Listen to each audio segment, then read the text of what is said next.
이 대선을 두 달 앞두고 차기 정부의 기구 개편 논의도 급물살을 타고 있습니다. 개편 대상으로 빠짐없이 거론되는 곳 가운데 하나가 방송통신위원회인데요. 지난 5년간 운영 성적에 대해서는 낙제 수준이라는 의견이 많습니다. 오늘은 방송통신위원회의 지난 5년을 돌아보고 다음 정부에는 어떻게 될지 미리 짚어보겠습니다. 김원정 기자 나왔습니다. 자, 김 기자. 예. 네, 안녕하십니까? 안녕하세요. 네, 오늘 방송통신위원회의 지난 5년간 성적, 이 성적을 논의하는 그런 모임이 있었죠? 예, 그렇습니다. 미디어 시민 모임이라고 하는 방송통신 이용자를 위한 단체인데요. 토론의 발제를 맡은 이상식 계명대 교수는 전체적으로 기대 이하였다고 방통위를 평가했습니다. 네.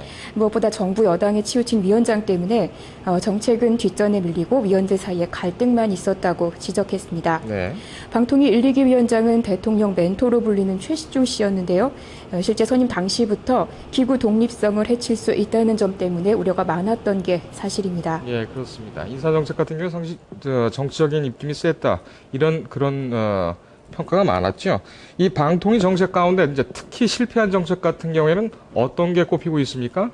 예, 아무래도 종편 인허가 정책을 지적하는 목소리가 많습니다. 방통위는 신문 시장을 과점하고 있는 거대 신문사 4곳에 종편을 허가해 줬는데요. 여론 다양성을 해칠 수 있다는 우려가 있고요. 무엇보다 국내 방송 시장 규모로는 지상파 수준 채널 4개를 한꺼번에 수용하기 어렵다는 지적도 많습니다. 네.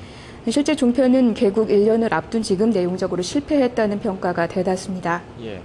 이 방송통신위원회가 출범한 목적이 이 방송과 통신을 융합시킨 그런 통합정책을 펴겠다. 이런 것 때문에 설립되지 않았습니까? 그 목적은 어떻게 달성을 좀 했나요?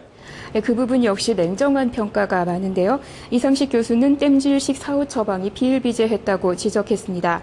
한 사례로 지상파 방송과 케이블 방송이 갈등하다 연초 지상파 TV가 블랙화면으로 나오던 일 기억하실 텐데요. 네. 각 매체를 아우르는 종합 대책이나 통합 법제가 없다 보니 사업자는 물론 이용자도 매번 혼란을 겪었다는 지적입니다. 예. 그렇다면 이제 방송통신위원회 개편 이거 불가피할 것 같은데 앞으로 어떻게 전개될 것으로 보십니까? 예, 현재로선 통신사업자 입김이 반영된 독임부처 설린 목소리가 큰 상황입니다. 네. 예, 방통위나 직영부, 행안부, 문화부 등으로 흩어진 과거 정통부 기능을 한데 묶어 컨트롤타워를 복원하자는 주장인데요. 여야의 문재인 후보나 박근혜 후보 역시 큰 틀에서 비슷한 안을 내놨습니다. 네. 강론으로 들어가면 차이가 있지만 콘텐츠, 플랫폼, 네트워크, 단말기를 하나로 묶는 총괄 부처가 필요하다는 주장은 대세로 굳어지는 분위기입니다. 예.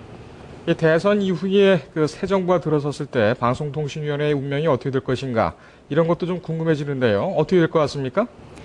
예, 맞습니다. 기구 개편 논의 앞서 방통위에 대한 정확한 평가가 선행돼야 할 것으로 보이는데요. 좀 기억해야 될 것은 조직이 개편되면 구성원도 혼란을 겪을 수밖에 없다는 점 감안해서 신중하게 접근해야 할 것 같고요.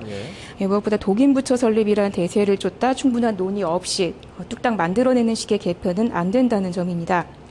실제 방송의 경우 공공성이 중요한 특성을 반영해서 조직을 짜야 한다는 목소리가 많습니다. 예. 공보다는 이제 과가 많았다. 이런 평가가 이제 대체적인데 분명히 순기능도 있었을 겁니다. 잘 다듬어서 다시 한번 활용하는 것도 좋은 방법이 아닐까. 그런 생각을 해봅니다. 김 기자 오늘 잘 들었습니다. 네, 고맙습니다.